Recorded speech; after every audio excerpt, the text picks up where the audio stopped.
Budget यात्रा के एक और पावर पैक एपिसोड में आपका स्वागत है। और हम इस बार न सिर्फ इंदौर के बोर्ड रूम में जाएंगे बड़ी कंपनियों के, बट साथ ही गलियों में भी देखेंगे कि आखिर चाट का स्वाद कैसा है। हम जाएंगे 56 दुकान और सराफा बाजार पर। शुरुआत करते हैं श्रीराम लाइफ इंश्योरेंस की बोर्ड रूम विजिट से।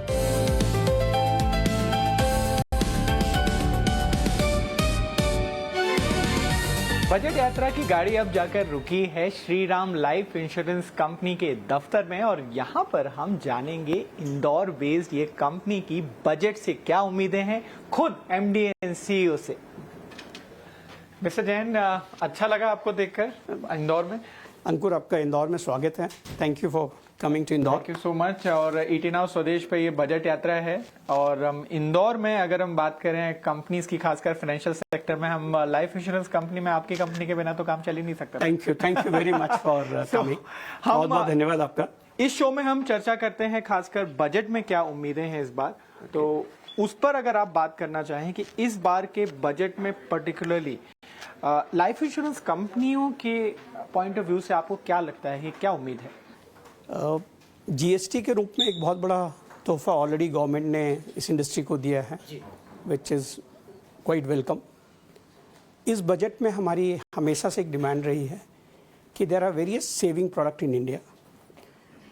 Among them life insurance is the longest. All other products are having a very short duration. तो लॉन्ग टर्म और शॉर्ट टर्म प्रोडक्ट्स में थोड़ा डिफरेंशिएशन होना चाहिए। सो while GST has given a good affordability point to the customer, this tax regime will help customer to buy life insurance. The demand will go up.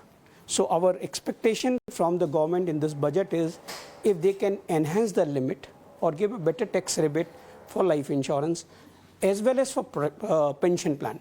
Because in India, as the life expectancy is going up, the pension is also going to be a huge market. And currently it's a taxable. So if that can also be worked out, it can add a big volume and it will be win-win for both company, customers and the country as a whole. तो मतलब insurance industry के लिए खाना तो परोसा जा रहा है, लेकिन ये थोड़ी सी मिठाई और हो जाए तो काफी बेहतर। और ये मिठाई की बहुत ज्यादा जरूरत है। तो ये स्वीटनर की आपने बात जरूर की, लेकिन उसके पहले मैं खाने की बात कर लेता हूँ। जैसे आपने जीएसटी की बात की, वहां पर 0% ऑलरेडी ये जो तोहफा दिया है, उससे कितना फायदा कंपनी को मिल रहा है, और मैं फिर नुकसान की तरफ भी आऊंगा। इसका पूरा फायदा कस्टमर को मिल रहा है। कस्टमर को लाइफ इंश्योरेंस और other insurance product, in life insurance पर 18% चीपर हो गए हैं, और ये पूरा बेनिफिट कस्टमर को पास ऑन किया है। सो कस्टमर के लिए लाइफ इंश्योरेंस खरीदना अफोर्डेबिलिटी पॉइंट ऑफ व्यू से बहुत सस्ता हो गया है, और मैं चाहूँगा कि ज़्यादा से ज़्यादा कस्टमर्स इंश्योरेंस खरीदें। बिकॉज इंश्योरेंस का जो प्रोटेक्शन गैप जिसको हम बोलते हैं वो बहुत ज़्यादा है, तो ये ज़रूरत है। When it comes on the companies are at, because now we have pressure on a margin by around 4 to 5%. The various estimates are there because now we will not get any the credit, so from that angle. जी बिल्कुल। तो ये जो ITC का impact है particularly, ये आपको कब तक लगता है नॉर्मलाइज हो जाएगा अगर हम वॉल्यूम से इसको सबसेट करें? तो वॉल्यूम से it will take a little longer time to get subset, because आज भी द प्रीमियम इंडिया में सबसे सस्ते हैं। India is one of the most competitive market when it comes on the premium, and the margins of life insurance companies are not very high. So 3 to 4% is a big dent on the company, and it will take a slightly longer period. बिल्कुल। लेकिन हम बाकी जो योजनाएं हैं उसकी अगर हम बात करें, हम ओपन आर्किटेक्चर जो गवर्नमेंट का एक आइडिया बोल भी चुका है पहले कि ये किसी योजना है, हालांकि इस पे अभी तक फॉर्मलाइज होना बाकी है, कुछ कंपनियों ने विरोध भी किया है। आपका क्या मानना है, क्या इससे फायदा होगा? मैं ऑलवेज इसका सपोर्ट में रहा हूँ। मैं पिछले 25 साल से इस इंडस्ट्री में हूँ। Open architect will benefit everybody. सबसे ज़्यादा बेनिफिट कस्टमर को होगा, बिकॉज कस्टमर के पास वाइडर चॉइस होगी, एंड एजेंट भी सारे प्रोडक्ट कस्टमर को फिर बता सकता है। तो it should happen. There is a need for a consensus in the industry. At various forums the discussions are happening, but if it happens, ये बहुत अच्छा स्टेप रहने वाला है। एक और बातचीत चल रही है, वो है कंपोजिट लाइसेंस की, जो उस पर आपको क्या लगता है कि कंपनियों को इसका फायदा मिलेगा in terms of bundled kind of approach? Composite world wide अगर आप देखें तो कंपोजिट लाइसेंस है वेरियस कंट्रीज में। ऑन अ सिंगल लाइसेंस आप हेल्थ, जनरल और लाइफ भी कर सकते हैं, और ये एक अच्छा मूव रहेगा from a point of view. एक कस्टमर को क्या चाहिए, when he is there he need health insurance, when he is not there family need life insurance. तो अगर ये कंपोजिट लाइसेंसिंग का होता है, is going to be a welcome move, because a bundle product can be offered, a term plan with an health insurance plan can be offered to the same customer and it will be good. एक और जो bill लंबित है, अभी हम अगर parliament में बात करें इंश्योरेंस के लेके, और उम्मीद की जा रही है कि शायद वो बजट सेशन में आ सकता है, वहां पर एक वैल्यू एडेड प्रोडक्ट्स की भी बात की गई है। वो क्या है, और क्या इससे मान लीजिए कोई इंश्योरेंस का कंपनी में कोई ग्राहक आता है, लाइफ इंश्योरेंस खरीदता है, उसके साथ जिम की मेंबरशिप भी मिल सकती है? काफ़ी मॉडल्स हैं। There are companies in the world who are selling these bundled product, right. कि अगर आप जिम में जा रहे हैं रेगुलर, अगर आपकी हैबिट है तो आपके प्रीमियम पे आपको डिस्काउंट मिलता है। इंडिया जैसे मार्केट में इसको आने में थोड़ा समय लगेगा, because customer awareness is very important. आज की डेट में सबको मालूम है इंश्योरेंस लेना है, but this is a fact that the insurance penetration is just around 4%, which is quite low. चूँकि लोगों की इनकम बढ़ रही है, लॉन्ग टर्म सेविंग मेंटलिटी, और गवर्नमेंट अगर ये टैक्स बेनिफिट देती है तो लॉन्ग टर्म सेविंग लोग करेंगे। और जो प्रोटेक्शन गैप है, बिकॉज इंडिया में कोई सोशल सिक्योरिटी नहीं है, तो insurance is very important, and more than insurance pension is also important. तो अगर ये दो रिफॉर्म्स गवर्नमेंट और करती है, और इतना बड़ा मार्केट है, because this is the only industry, 2001 में ये प्राइवेटाइज हुई थी, 2000 में प्राइवेटाइज हुई थी, और पिछले 25 साल से This is the only industry which is growing at a CAGR of 12 to 15%. और अगले 20 साल भी इस इंडस्ट्री का जो प्रोडक्शन है वो 10 to 12% का है। तो मार्केट है, पोटेंशियल है। If the government can do these tax reforms, it will really help.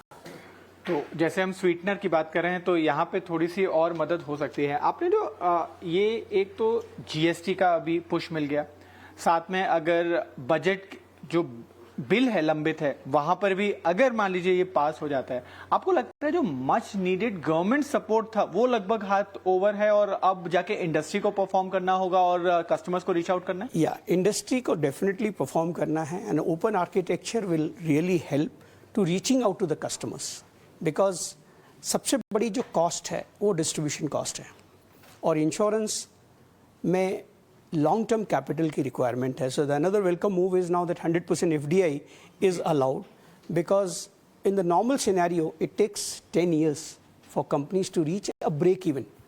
So long term capital is needed for building a distribution. When the network is already there, वो network अगर सारी companies अगर use कर लेती हैं और customer को अच्छा प्रोडक्ट मिलता है along with the tax reforms, then it can be win-win for everyone. जी बिल्कुल, ये तो हमने बात की जो बहुत सारे बिल्स हैं जो गवर्नमेंट की तरफ से क्या कर सकते हैं, लेकिन इंडस्ट्री को क्या करना चाहिए, उसमें आपका क्या लगता है कि किस तरीके से अब इंडस्ट्री को आगे बढ़ना चाहिए? इंश्योरेंस जो 2047 तक का भारत का टारगेट है, उसके लिए इंडस्ट्री को क्या करना है? इंडस्ट्री ने काफ़ी काम किए हैं, स्पेशली लॉट ऑफ डिजिटाइजेशन हुआ है post Covid. The company like us, हम लोग every second policy which we sell is a rural policy. As high as 90% of our policies get logged in without any paper. So our processing cost has reduced drastically. And lot of work is done on even the propensity model कि कौन से area में अगर हम insurance policy बेचते हैं वहाँ पे कैसा उसका रिन्यूअल रहेगा या कैसा क्लेम एक्सपीरियंस रहेगा. काफ़ी काम इंडस्ट्री ने इसमें किया है. And these all are helping giving the right product to the customer. Because अगर कस्टमर को जो प्रोडक्ट चाहिए है और वही प्रोडक्ट अगर हम देते हैं तो कस्टमर की लॉन्ग टर्म लॉयल्टी बिल्ड होती है. बिल्कुल. और लेकिन यहाँ पे कुछ सारी ऐसे कटाक्ष तो नहीं मैं कहूँगा बट ऐसे कमेंट्स रहते हैं कि मिस सेलिंग हो रही है पॉलिसीज की. उस अवेयरनेस को बढ़ाने के लिए और कंपनीज भी एक हिसाब से काम करें तो वहां पे किस तरीके का गवर्नमेंट की तरफ से पुश होना चाहिए और कंपनियों को खासकर बैंकों में भी ये समस्या है तो वहां पर किस तरीके का काम करने की जरूरत है? देखिए, miss selling is a part of the industry. I'll not call that as a mis-selling, it's more of forced selling. Because insurance कोई खरीदना नहीं चाहता है, इंश्योरेंस बेचा जाता है, इट्स अ पुश प्रोडक्ट। ना वहाँ पे इंडस्ट्री ने काफ़ी काम किया है। फर्स्ट जो प्रपोजल फॉर्म हम भरवाते हैं उसमें कस्टमर से एक एक चीज़ पूछी जाती है, and then after that only customer science, and generally we encourage that the customer should fill up the proposal form. उसके बाद then the proposal goes to a call centre, and we call that before policy conversion call welcome call. Customer से हर चीज़ पूछी जाती है and it get recorded. उसके बाद भी अगर कस्टमर को पॉलिसी मिल गई, उसके पास 15 दिन का फ्री लुक इन का टाइम है कि अगर पॉलिसी उसने जो उसको जो बताई और जो उसको मिली है, अगर उसमें कहीं कोई डिफरेंस है तो 15 दिन के टाइम में वो कंपनी को कॉल कर सकता है और कंपनी उसका पूरा पैसा रिफंड करती है। That's a rule. उसके बावजूद भी मिस सेलिंग होती है, और as and when those complaint comes we take very seriously, because insurance is a business of trust and it's a product जो कस्टमर के ना रहने के बाद ऑनर होना है।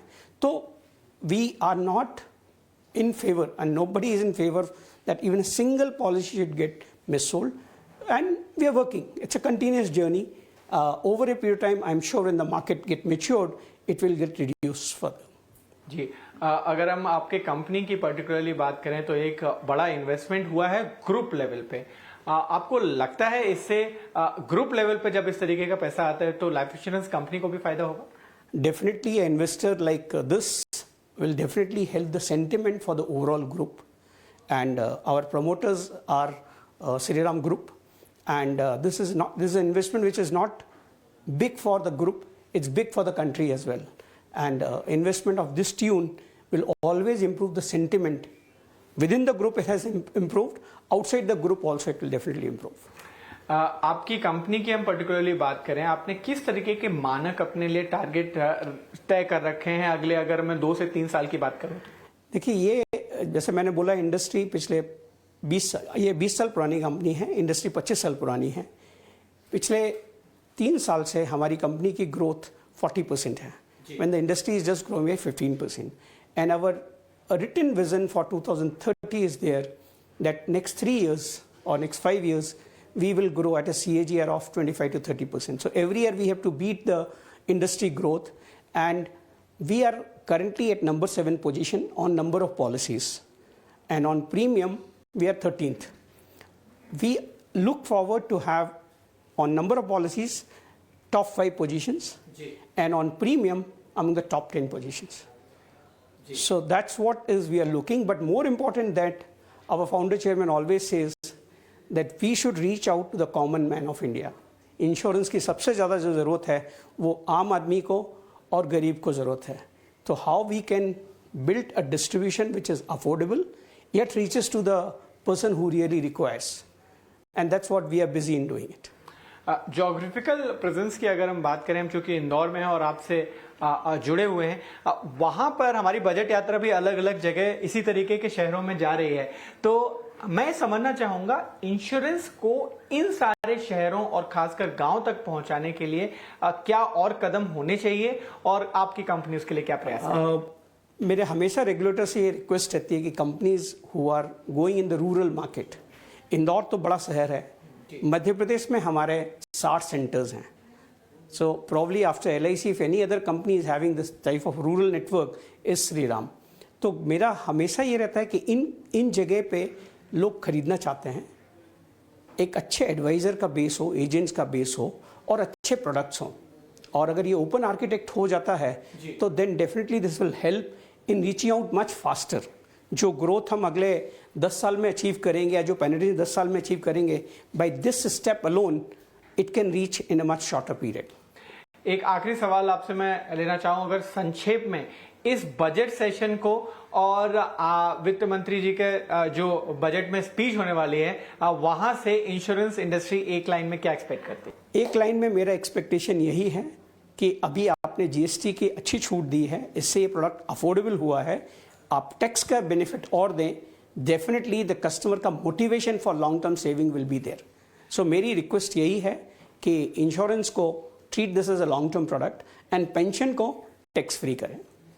तो बिल्कुल ये जो रिक्वेस्ट है वो आ रही है यहाँ पर श्रीराम लाइफ इंश्योरेंस कंपनी की तरफ से। मनोज कुमार जैन जी बता रहे हैं। हमसे बहुत बहुत शुक्रिया बातचीत करने के लिए और उम्मीद करते हैं कि वित्त मंत्री जी जो हम सिटी सिटी में जाके बात कर रहे हैं अलग अलग लोगों से, वो बात सुनेंगी और शायद हम जब ये बजट पेश होगा तो उसको कार्यान्वित होते हुए भी देखेंगे। Thank you very much ET for this initiative, specially जो आप टियर 2 टाउन्स में आए हैं, ये it's really a very welcome move because Bharat stage only in the tier 2 and tier 3 towns only.